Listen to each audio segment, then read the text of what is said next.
এবং 4 বন্ধু আমেরিকা গেছে।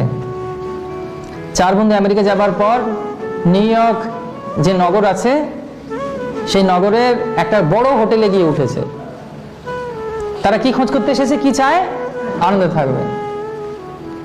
এবং সেই গগনচুম্বী অট্টালিকা যেখানে 100 তলায় উপরে থেকেছে, সব থেকে উপরে থাকবো, সব থেকে ভালো জিনিস দেখবো, এত টাকা খরচা করে এসেছে যখন, একদম কোনো কিছুতে কম যাতে না হয়। তো 100 তলায় একটা ফ্ল্যাট নিয়েছে। সে ফ্ল্যাট নিয়ে সেখানে 4 জন আছে। সকালবেলা ঘুরতে বেরিয়েছে, সাইড ট্যুর, বিভিন্ন জায়গা ঘুরতে বেরিয়েছে। রাত্রেবেলা যখন ফিরে এসেছে দেখছে যেটা আমেরিকাতে হবার কথা নয় সেটা হয়ে গেছে। কি? লোডশেডিং। আর কত তলায় ফ্ল্যাট নিয়েছে? বোঝা যাচ্ছে কি? লিফট চলবে না আর। এবং মুহূর্তের মধ্যে তাদের মাথার মধ্যে একটা সন্দেহ হলো, তাহলে কি হবে? আমার তো অবস্থা খুব খারাপ হয়ে যাবে, আমাদের খুব দুঃখ হবে, কষ্ট হবে, আনন্দ করতে গিয়ে নিরানন্দের মধ্যে পড়ে গেলাম, তো কি করা যাবে? তখন ওরা নিজেরা ঠিক করলো যে 100 তলায় তো উঠতে হবে, কারণ আমরা এত ক্লান্ত, অবশ্রান্ত, এবং খাবার দাবার সব উপরেই রয়েছে। বোঝা যাচ্ছে কি? আপনারা কোথায় আছেন এখন? নিউ ইয়র্কে, ঠিক আছে?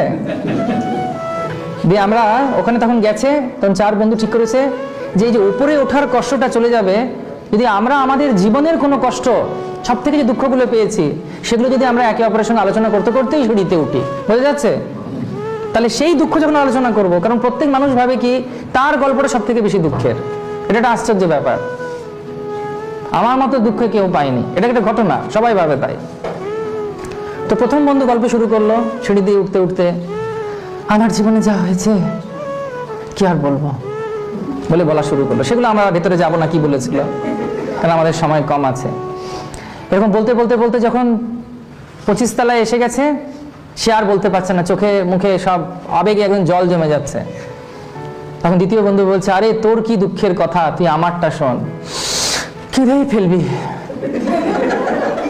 তখন বলছে ঠিক তাই, তাহলে শুরু কর দেখি। দ্বিতীয় ব্যক্তি শুরু করলো।